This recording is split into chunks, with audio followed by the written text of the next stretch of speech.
ای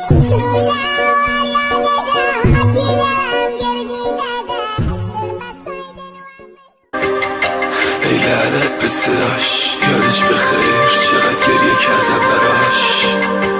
الهی کور بشه اون چشاش. داداشی یه روز سر محل بودم عقابم ولی بال ندارم دیگه. دست رو عشق من گذاشتی باس مرد خطر باشی.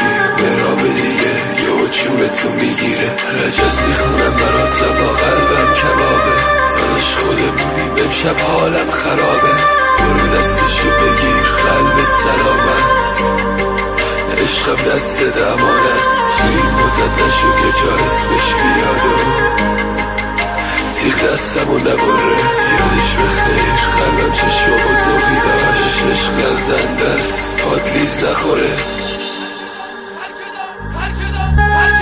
هر که دارد هوس بغض مرا بسم الله. شعر میخواهد از این قصه سرا بسم الله. نگران بودی که یک مصرع غمگین بشود. زندگی لج کند و پیرتر از این بشود. نگران بودی که اندوه تو خاکم بکنم. نگران بودی که سیگار هلاکم بکنم. نگران بودی که این فرصت کم را بکشم. نگران بودی که یک روز خودم را بکشم. آه بدرود گل یخ زده بی کس من. آه بدرود دخترک کوچک دلواپس من. بغلم کن غم در زخم شناور شدم. بغلم کن گل بی طاقت پرپس شدم. بغلم کن که جهان کوچک و غمگین نشود. بغلم کن که خدا دورتر از این نشود. مرگ را آخر هر قافیه تمرین نکنم. مردم شهر تو را بعد تو نفرین نکنم.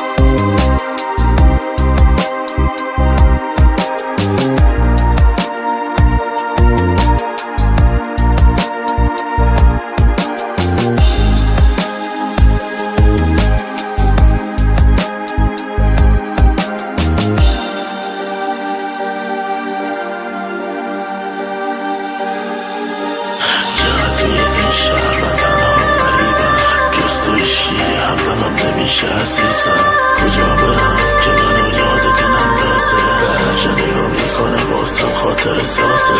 پشت دستم یه جلی سوخته از توه. یادگار توه. یادت چی گفته بودم اگه یه روز تنها بذاری. میسوزونم دستم که یادت نیفتم. اولم و شکستم باز افتادم به یادت.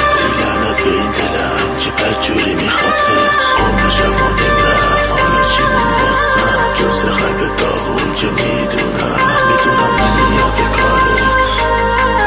عشق و مدرقه راحت دلیل حال خرابیامی. ولی بازم هر جایی که هستی خدا به همراهت.